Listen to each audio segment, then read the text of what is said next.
하나님 말씀 함께 보겠습니다. 고린도전서 12장 4절로 11절 말씀입니다. 신약 성경 278페이지에 있는 고린도전서 12장 4절에서 11절. 우리 한 절씩 교독해서 읽겠습니다. 은사는 여러 가지나 성령은 같고 직분은 여러 가지나 주는 같으며 또 사역은 여러 가지나 모든 것을 모든 사람 가운데서 이루시는 하나님은 같으니 각 사람에게 성령을 나타내심은 유익하게 하려 하심이라. 어떤 사람에게는 성령으로 말미암아 지혜의 말씀을, 어떤 사람에게는 같은 성령을 따라 지식의 말씀을, 다른 사람에게는 같은 성령으로 믿음을, 어떤 사람에게는 한 성령으로 병 고치는, 어떤 사람에게는 능력 행함을, 어떤 사람에게는 예언함을, 어떤 사람에게는 영들 분별함을, 다른 사람에게는 각종 방언 말함을, 어떤 사람에게는 방언들 통역함을 주시나니 이 모든 일은 같은 한 성령이 행하사 그의 뜻대로 각 사람에게 나누어 주시는 것이니라. 아멘. 기도하겠습니다. 하나님 아버지 감사합니다. 오늘도 세상에는 답이 없고 소망이 없어서 주님 앞에 나옵니다. 말씀을 가르쳐 주시고 그 말씀의 은혜로서 오늘도 우리가 깨달음과 자라남의 역사를 경험케 인도하여 주옵소서. 전한 자 감추시길 바라고 예수님 이름으로 기도합니다. 아멘. 오늘날 한국 교회는 참 많은 문제를 가지고 있습니다. 돈 문제 헤아릴 수 없이 많고요. 목회자의 성적 비위, 또 권력 다툼 이런 문제들 아주 다양하게 갈등이 존재합니다. 그런데 그 중에서도 가장 심각한 문제는 분열이라고 생각을 합니다. 이미 여러 교단으로 갈라져 있는데 각 지교회 안에서도 갈등과 다툼이 끊이지 않아서 참 안타깝습니다. 우리 교회 개척 초기에 노회를 찾아갔을 때 목사님들께 인사를 드렸더니 목사님들이 궁금하시잖아요. 어떻게 개척이 됐냐. 그래서 제가 우리 교회의 분립의 과정과 교인 수에 대해서 우리가 이런저런 아픔을 겪다가 이제 분립을 하게 되었고 또 어린아이 합쳐서 한 100명 정도 모입니다. 라는 것을 말씀드렸습니다. 근데 이 말씀을 딱 드리자 목사님들이 하나같이 걱정을 하시는 겁니다. 좀 부정적인 말씀을 하시는 겁니다. 한 번 갈라진 교회는 두 번, 세 번 자꾸 갈라지던데 그거 유지하기가 쉽지 않을 텐데 이런 우려에 섞인 말씀을 하시는 겁니다. 그래서 처음에는 목사님들이 시기하시나? 라는 생각이 들었습니다. 잘 모르긴 하지만 노회에 계신 목사님들, 교회들이 대부분이 100명 미만인 경우가 허다합니다. 굉장히 많습니다. 그래서 많은 목사님들의 꿈이 100명을 채우는 거, 평생 꿈이 100명을 채우는 것인 경우가 굉장히 많습니다. 그런데 그 당시에 개척 초기에 제가 39이었잖아요. 그러니까 40도 안 된 목사가 시작부터 100명을 가지고 시작한다니까 이분들이 혹시 마음이 언짢으셨나, 시기하시나 그런 생각이 들었던 것입니다. 그런데 세월이 좀 지나면서 생각해보니, 경험해보니 이 말씀들은 사실이었고 진심 어린 걱정이었습니다. 그 뒤로 저에게 들려오는 수많은 소식들, 소문들이 이제 제가 그때부터 이런 개척교회, 소규모 교회들에 대해서 관심이 있다 보니 들려오는 소식들이 목사님들이 말씀하신 사례와 비슷한 경우가 너무나 많은 거예요. 한번 갈라지고 또 갈라지는 경우가 굉장히 많더라는 겁니다. 설교를 준비하면서 지난 6개월이 아니죠. 6년의 세월을 돌아보니 저는 우리 교회에도 우리가 알게 모르게 여러 가지 그 다툼과 갈등의 조짐들, 징조들이 조금씩은 있었다라고 생각이 됩니다. 그런데 참 훌륭하게도 여러분들이 잘 참아주셨고 잘 인내하고 기다려주셨죠. 그 덕분에 우리가 큰 어려움 없이 여기까지 올 수 있었습니다. 그래서 설교 준비하면서 혼자 또 감동하고 그랬어요. 우리 교인들 참 훌륭하다. 참 멋지다. 대단하다. 제가 참 복이 많죠. 얼마나 감사한 일인지 모릅니다. 그런데 오늘 또다시 이렇게 하나됨, 분열 이런 주제를 가지고 설교단에 선 것은 주마가편이라고 하죠. 예방주사라고 할 수 있는 것입니다. 그래서 그렇게 생각하고 여러분 들어주시면 좋겠습니다. 노회 목사님들이 그렇게 말할 정도로 걱정할 정도로 한국교회 분열은 굉장히 심각한 상황입니다. 왜 그럴까요? 교회인데 왜 그렇게 분열이 많고 갈등이 잦은 것일까요? 왜냐하면 교회이기 때문입니다. 교회는 이 문을 들어오는데 어떠한 조건도 가지고 있지를 않습니다. 그렇기 때문에 정말 다양한 사람들이 함께 하게 됩니다. 예수님은 어떤 자격도 묻지 않고 문턱을 낮추셔서 어떠한 죄인이라고 할지라도 십자가로 다 그물을 쳐서 종류에 상관이 없이, 어떤 삶의 자리에 상관이 없이, 자격에 상관이 없이 모두를 다 끌어안으십니다. 그래서 너무나 다양한 사람들이 함께하게 됩니다. 누구라도 차별이 없이 구원을 받게 하셨습니다. 그렇기 때문에 교회는 각양각색의 다양한 사람들이 모이게 됐습니다. 성향도 다르고 생각도 다르고 학력도 다르고 재력도 다르고 사회적 신분이나 지위나 뭐 그런 것이 다양하게 다른 제각각인 사람들이 다 모였습니다. 그럴 수밖에 없는 곳이 교회입니다. 세상의 모임은 공통분모가 있죠. 그런 생각이 같은 사람들끼리 모이고 성향이 같은 사람들끼리 모입니다. 마음이 맞고 얘기가 통하는 사람끼리 모입니다. 그게 아니라면 서로에게 이익이 되고 유익이 될 때만 모입니다. 그래서 모임마다 조건이 있고요. 자격이 있습니다. 하지만 교회는 누구에게나 열려 있습니다. 누구나. 그래서 갈등이 있는 거예요. 그러니까 분열이나 갈등의 문제, 교회 안에서 있는 그런 문제는 현대교회만의 문제가 아닙니다. 교회가 가지고 있는 본질적인 문제라고 할 수 있습니다.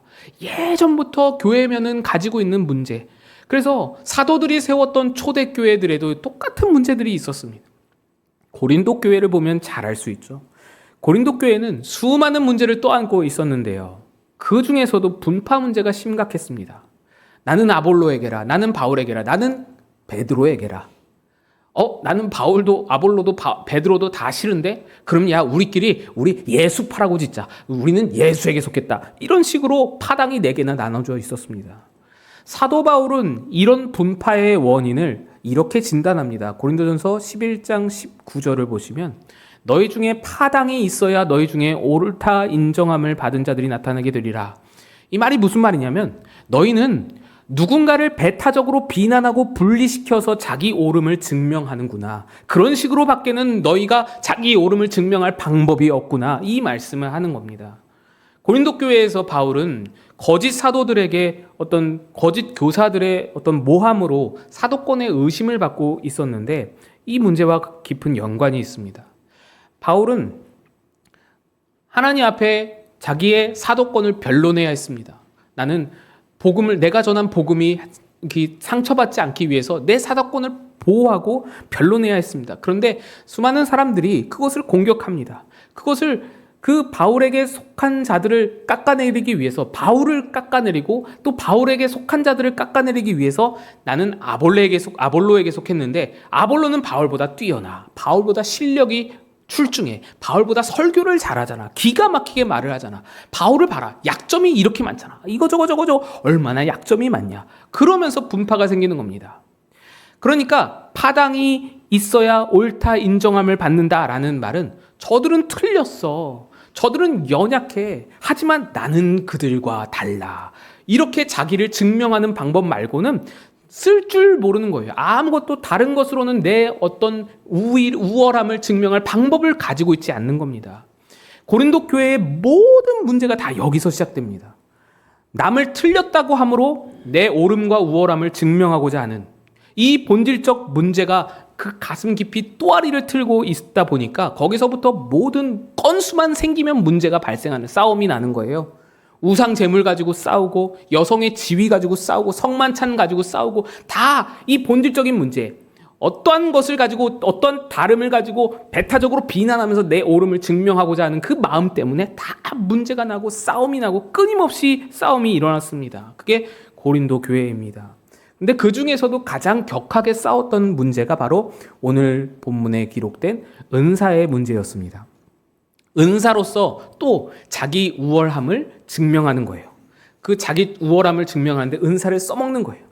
은사를 받은 자는 자신을 하나님과 뭔가 특별한 관계가 있는 자로 생각하는 겁니다. 나는 하나님이 특별한 사랑을 주셔서 은사를 받았다. 내 열심과 열정을 인정받고 보상받아서 내가 은사를 받았다. 이렇게 여기는 것입니다. 그래서 은사가 권세가 되고 은사가 서열이 되고 지위가 된 겁니다. 말하자면 방언이 초급이면 예언이 2급이고 신유가 3급 뭐 이런 겁니다. 야, 너 아직 방언밖에 못했어? 좀 더 와야 돼. 기도 열심히 해. 그러면 이렇게 될 수 있어. 왜 이렇게 된 겁니다. 너 아직 방언도 못 받았어? 야, 그러면 그냥 접시에 코 박고 죽어라. 뭐 이런 식으로 된 겁니다. 무시와 깔봄이 생겨나고 의시됨이 생겨난 겁니다. 교회 안에 높낮이가 생겨난 거예요. 사도 바울이 이 문제를 근본적으로 수정하고자 오늘 본문을 기록했습니다. 4에서 7절을 읽어보시면 이렇습니다. 은사는 여러 가지나 성령은 같고 직분은 여러 가지나 주는 같으며 또 사역은 여러 가지나 모든 것을 모든 사람 가운데서 이루시는 하나님은 같으니 각 사람에게 성령을 나타내심은 유익하게 하려 하심이라. 은사이든지 직분이든지 사역이든지 각 사람에게 어떤 다양성으로 나타나는 것은 하나님께서 교회의 유익을 위해서 그렇게 다양하게 나타내신 것이다. 이 말을 하는 거예요. 은사와 직분과 사역은 다양하지만 그걸 너에게 주신 하나님은 한 분이시다. 성령은 같고 주는 같으며 하나님은 같다. 그러면서 그 다양성을 성령을 나타내심이라고 표현합니다. 7절 다시 한번 보여주세요. 성령을 나타내심이라고 표현합니다. 우리에게 주신 다양성이 하나님을 드러내고 성령을 나타낸다라고 말하는 겁니다. 우리의 다양성을 통해서 하나님의 일하심이 드러난대요. 우리의 다양성을 통해서 하나님의 선하심과 임재하심과 하나님의 능력이 드러난대요. 그리고 그것을 통해서 우리에게 유익이 된다. 이 말씀을 하시는 겁니다. 그러니 이 유익을 위하여서 한 분 하나님께서 우리에게 주신 어떤 다양성이 어떻게 나누어짐의 근거가 될 수 있냐? 그럴 수 없다는 말입니다. 교회 내에서 은사든지 직분이든지 사역이나 봉사든지 그것으로 어떤 차등을 둘 수가 없고 상대적으로 배타적으로 비난할 근거이거나 자신의 우월함을 증명할 도구로 쓸 수 없다는 겁니다. 그 다양성은 그러라고 준 것이 아니다. 자기 우월함을 증명할 도구가 아니라 오히려 하나님의 우월함을 나타낼 그런 도구가 되어야 된다. 그래서 유익이 되게 해야 한다. 모두에게 유익이 되게 해야 한다라는 것입니다. 서두에 교회는 갈등이 많을 수밖에 없다라고 말씀드렸습니다. 그러면 교회 갈등을 봉합하기는 영 힘든 것인가요? 교회는 다양성이 넘치기만 하지 그것을 하나로 공통분모로 묶어줄 어떤 통일성은 없는 것입니까? 아닙니다. 아닙니다. 우리는 하나도 일치된 것이 하나도 없죠. 생각이 다르고 취미가 다르고 뭐 성향이 다르고 뭐 고향이 다르고 학력이 다르고 재력이 다르고 다 다르죠. 다 다릅니다. 모든 것이 다 다르지만 그 모든 다름과 차이와 차별을 뛰어넘어서 월등하게 뛰어넘어서 강력하게 하나로 우리를 덮어버리고 하나로 우리를 묶어버리는 놀라운 통일성이 교회 안에만 있습니다. 그것이 무엇입니까? 예수입니다. 예수. 그게 바로 예수입니다. 예수님은 여러분 한 사람 한 사람을 각자의 자리에서 다양한 각자의 자리에서 따로따로 예수님이 만나 주셨습니다. 그래서 우리는 각자가 예수님을 바라보고 각자가 예수님과 묶였습니다. 하나로 묶였습니다. 그런데 그 예수님과 각자가 하나로 묶임이 우리의 하나됨을 만드는 것입니다. 우리는 스스로 서로를 묶을 실력이 안 됩니다. 여러분이 여러분 옆에 있는 분들을 스스로 하나 되게 할 수 없습니다. 여러분의 애씀으로 여러분의 노력으로 그게 하나가 되는 게 아닙니다. 된다고 하더라도 금방 지칠 수밖에 없습니다. 우리의 하나됨의 방법은 우리 각자가 예수와 하나 되고 예수와 묶일 때 예수로 인해서 우리의 하나됨이 공고해지는 것입니다. 우리의 하나됨은 우리끼리의 하나됨이 아니기 때문입니다.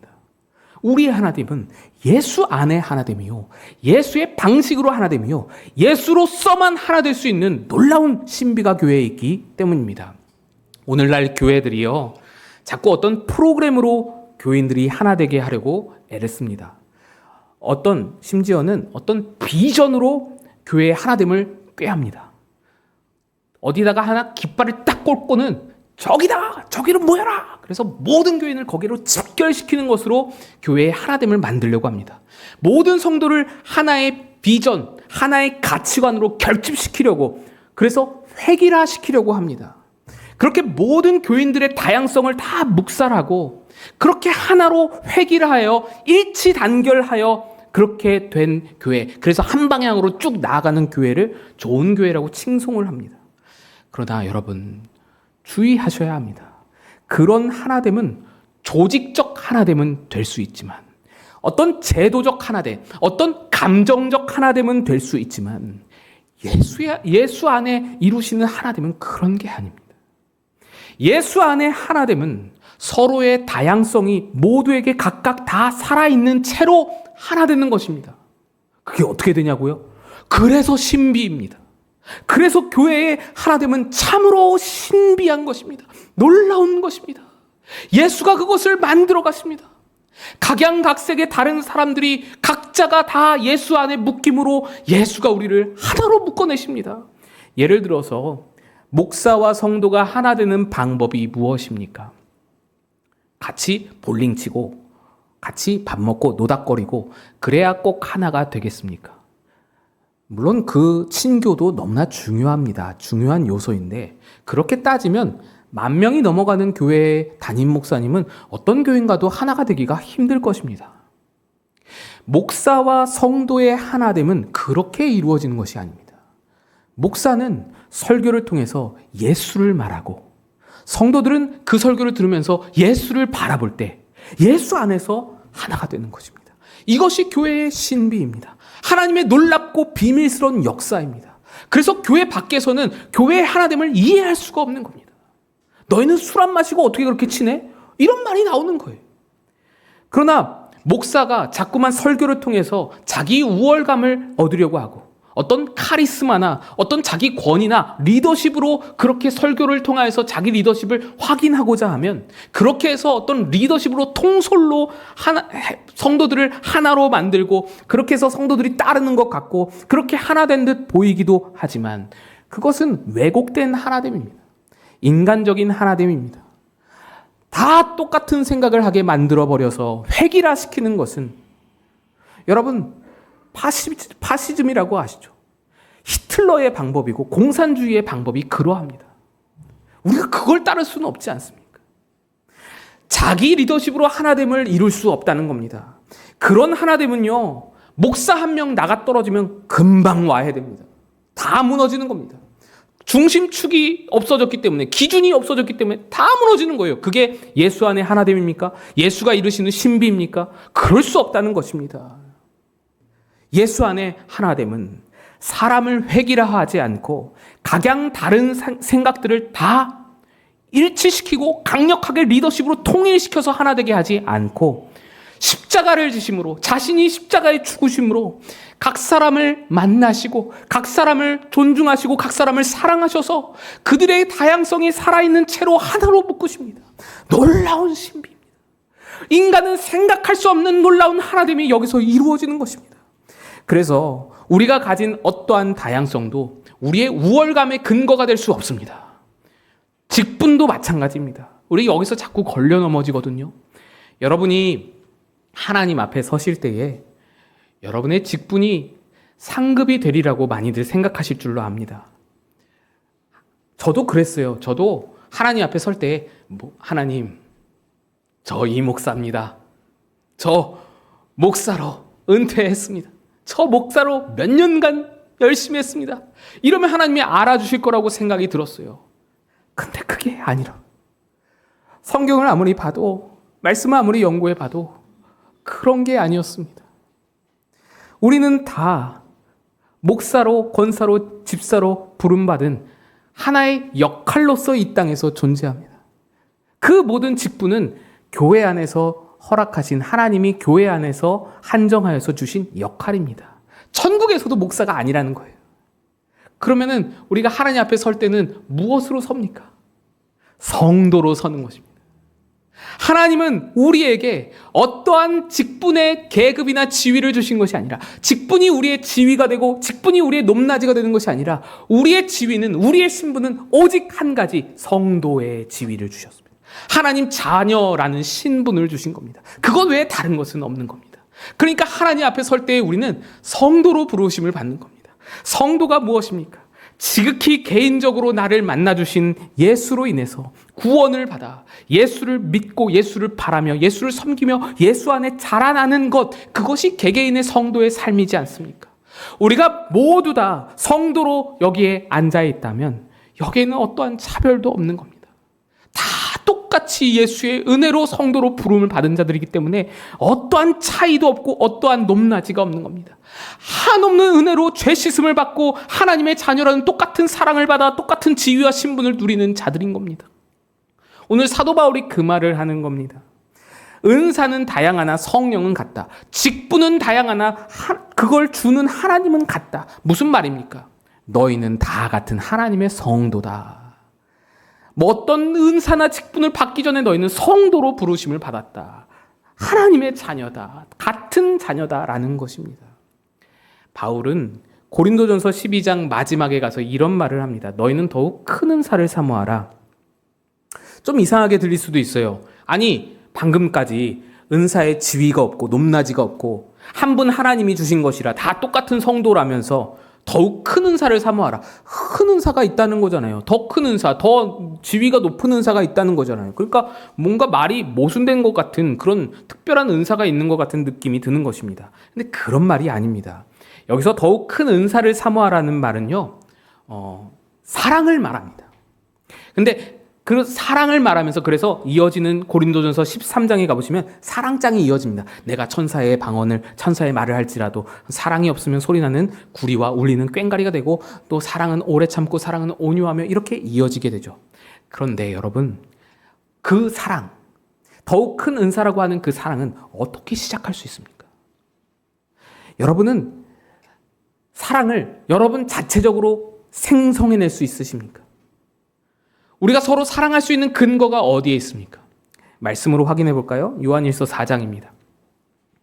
같이 읽습니다. 시작. 사랑하는 자들아, 우리가 서로 사랑하자. 사랑은 하나님께 속한 것이니 사랑하는 자마다 하나님으로부터 나서 하나님을 알고 사랑은 하나님께 속했다라고 합니다. 또 10절입니다. 시작. 사랑은 여기 있으니 우리가 하나님을 사랑한 것이 아니요 하나님이 우리를 사랑하사 우리 죄를 속하기 위하여 화목제물로 그 아들을 보내셨음이라. 하나님이 우리를 사랑하사 먼저 사랑하사 우리의 사랑이 가능해졌습니다. 우리에게 서로를 사랑하는 마음이 조금이라도 있다면 그것은 하나님이 우리에게 주신 크나큰 사랑으로 근원하여서 흘러가는 것입니다. 우리 안에서 스스로 사랑을 자생해낼 수 없다는 것입니다. 그래서 사랑의 은사는, 더욱 큰 은사라고 불리는 사랑의 은사는 하나님의 성도, 하나님의 사랑을 받은 자녀라면 누구나 받는 은사입니다. 여러분이 모두가 다 어떠한 다른 은사를 받기 전에 사랑을 받았다고요. 방언은 못 받은 사람, 받은 사람 따로 있는데 예언은 선택된 사람만 주는 것인데 사랑은 성도로 부름받은 모든 자에게 누구에게나 주시는 은사다라는 것입니다. 이 보편성이, 이 일반적인 그 일반성이 더욱 큰 은사라는 의미인 것입니다. 사랑은 더욱 큰 은사이면서 또한 성령의 열매이죠. 열매라는 것이 무슨 말입니까? 열매는 나무가 건강하면 저절로 맺어지는 것이 열매입니다. 나무가 뿌리를 잘 받고 줄기가 튼튼하여 물과 양분 공급을 잘 받으면 열매는 저절로 맺혀집니다. 사랑은 성령의 열매랍니다. 그 말이 무엇입니까? 성령의 열매, 내 안에 성령이 내주하시면 사랑은 자동으로 맺혀지는 것이다. 저절로 맺어지는 열매다라는 것입니다. 성도라면 모두가 하나님의 사랑을 받아 사랑의 은사를 받는다는 것입니다. 바울은 지금 한 분 성령이 주신 다양성을 가지고 싸우고 있는 그 고린도 성도들에게 너희는 어떤 다른 은사, 어떤 다른 대단한 직분들을 받기 이전에 먼저 더 큰 지위, 성도라는 지위와 신분을 받았고 더 큰 은사, 하나님께서 크신 사랑으로 너희에게 주신 그 더욱 큰 은사, 사랑의 은사를 이미 받은 자들이지 않느냐. 그 은사를 사모해라. 더 큰 은사를 이미 받았는데 각기 다른 다양성을 가진 그 은사를 가지고 왜 싸우느냐. 여러분, 우리는 이렇게 사랑의 은사를 이미 받은 자들이기 때문에 우리는 모두 다 사랑할 수 있습니다. 사랑을 실천할 동력을 우리는 이미 하나님의 크신 사랑으로서 받았다라는 것입니다. 그래서 사랑을 실천해야 합니다. 그런데 여기서 또 우리가 자주 걸려드는 오해가 있습니다. 우리가 다 사랑의 은사를 받았으니 이제 사랑을 실천해야 할 것인데, 그런데 우리는 사랑의 실천을 자꾸만 사람에게 칭찬받는 것으로 오해를 합니다. 사람들에게 쓸모 있는 것으로 자꾸만 오해합니다. 그래서 쓸모 있기를 바라고 하나님이 나에게 주신 역할을 소홀히 여깁니다. 우리 이거를 좀 내려놓아야 되는데요. 제가 아는 목사님 한 분이 가족여행을 가셨어요. 근데 거기서 짜증이 엄청나게 났답니다. 왜 그러냐? 부모님을 모시고 동생네 가족이랑 목사님이 여행을 갔는데 애들이 있으니까 이제 워터파크를 갔답니다. 그런데 워터파크에 딱 입장을 하는데 동생네가 좀 돈을 좀 많이 벌었던 것 같아요. 그래서 동생네가 워터파크 비용을 다 내더랍니다. 그래서 그런가 보다, 고맙다. 점심을 먹으러 갔습니다. 그랬더니 점심을 먹으러 가서는 동생네가 또 점심값을 비용을 다 지불하는 겁니다. 또 그런가 보다. 숙소로 들어가는데 숙소 비용도 동생네가 다 내고 저녁 식사까지 동생네가 다 내더랍니다. 우리 생각엔 동생네가 이해가 되죠. 아니, 부모님께 내라고 하겠어요? 아니면 목사님께 내라고 하겠어요? 동생네가 다 짊어지는 거잖아요. 그래도 돈을 좀 버니까. 근데 목사님이 여기서 화가 났다는 거예요. 자기는 운전하는 거 말고는 쓸모가 없더래요. 부모님 집으로 이제 다 놀고 나서 돌아왔는데 어머니께서 냉장고를 좀 옮겨달라고 부탁을 하시더래요. 봤더니 자기 집에 있는 냉장고는 문짝이 2개인데 그 집에 있는 냉장고는 문짝이 4개, 5개 막 그렇더래요. 훨씬 더 크고 훨씬 더 우람하고 그래서 엄두가 안 나더랍니다. 근데 어머니가 냉장고 2개의 자리를 바꿔달라는 거예요. 냉장고 2개를 다 옮겨야 되는 거예요. 엄두가 안 나는 거예요, 목사님이. 근데 또 그 상황에서 동생은 그것을 번쩍번쩍 옮겨가지고 냉장고를 옮기더랍니다. 그러니까 목사님이 더 짜증이 나더래요. 나는 돈만 없는 게 아니라 힘마저도 없구나. 쓸모가 없구나. 이런 생각이 들면서 짜증이 나더랍니다. 이 얘기를 들으면서 참 저랑 너무나 비슷하다. 그 생각이 들었습니다. 목사는요, 교회 문만 나가면요, 여러분 용서하고 들으세요. 반등신입니다. 뭐 할 줄 아는 게 없잖아요. 뭐 힘이 있어요. 뭐 운동을 해요. 뭐 잘하는 게 있어요. 운전하는 거 말고는 진짜로 쓸모가 없는 거예요. 그런 느낌을 저도 받을 때가 종종 있는데, 이 목사님이 그런 말씀하니까 공감이 되더라고요. 그런데 여러분, 하나님이 목사를 그 가족에 보내두시는 것이, 그러면서 맡겨두시는 것이 과연 돈 쓰는 것일까요? 힘 쓰는 것입니까? 그게 아니잖아요. 하나님은 모든 사람을 모든 공동체에 보내시면서 역할을 부여하시는데 목사를 그 가족 안에 보내시면서 무슨 역할을 부여하시겠습니까? 위로하라고, 격려해 주라고, 그렇지 않겠어요? 기도해 주고, 좀 신앙적인 고민이 있으면 상담해 주고, 그런 것 아니겠습니까? 그게 하나님이 그 가족에게 보내신 목사의 역할 아니겠습니까?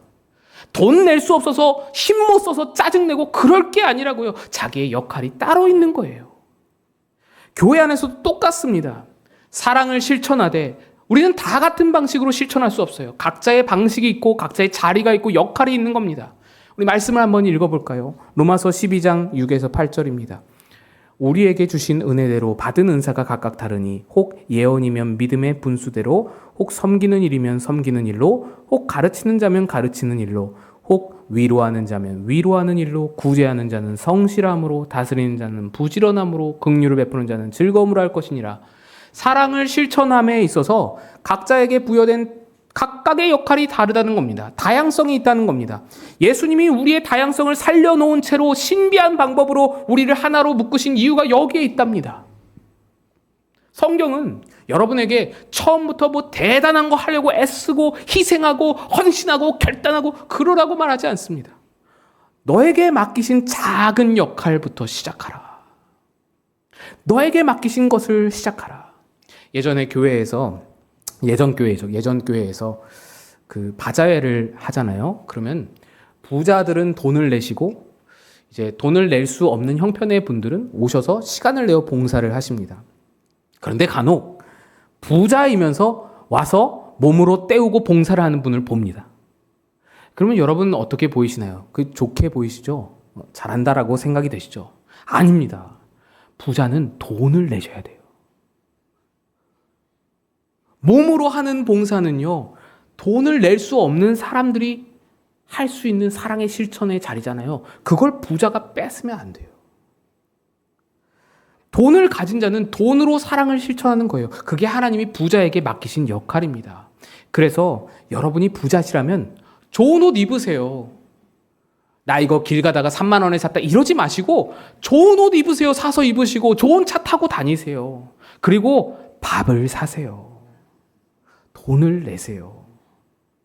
그게 여러분을 부자로 부르신 이유이고 목적입니다. 또 그거를 얻어먹으시는 분들도 그걸 안이 꼽게 생각하거나 어떤 미안해하거나 그럴 필요 없습니다.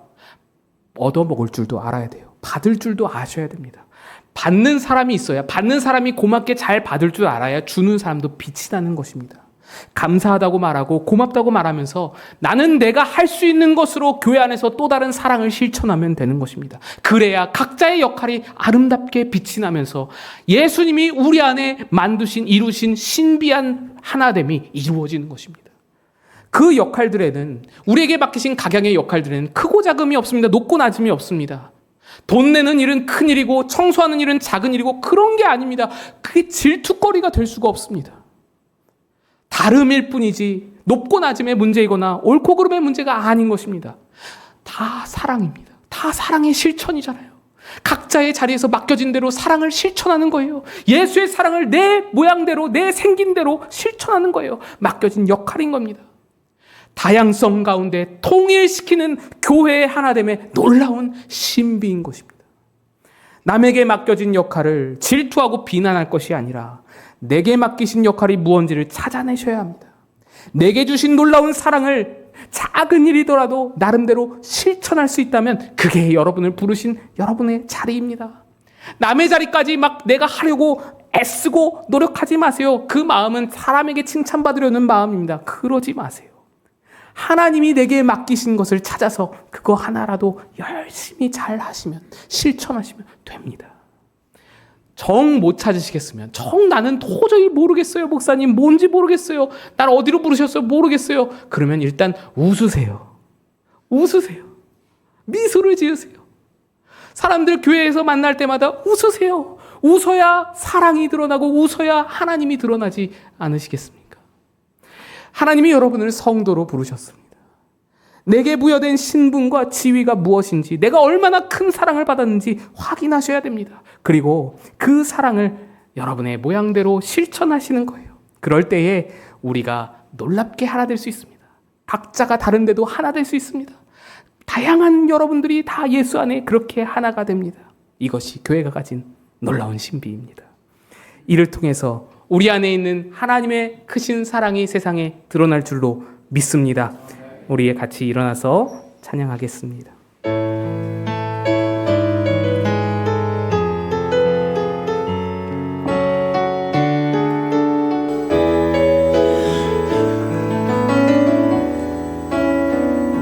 주 안에 우린 하나, 모습은 달라도 예수님 한 분만 바라네. 사랑과 선행으로 서로를 격려해 아스함으로 보듬어가리. 주님 우리 안에 함께 하시니 형제자매의 기쁨과 슬픔 느끼네. 내 안에 있는 주님 모습 보네. 그분 기뻐하시네.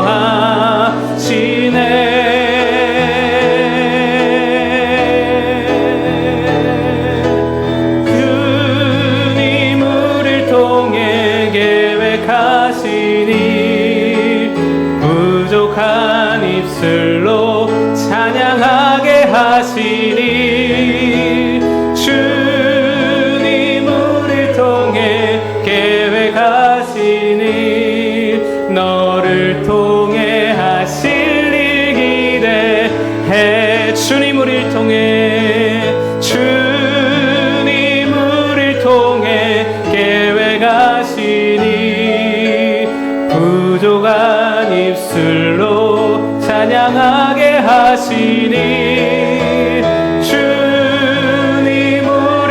통해 계획하시니 너를 통해 하시니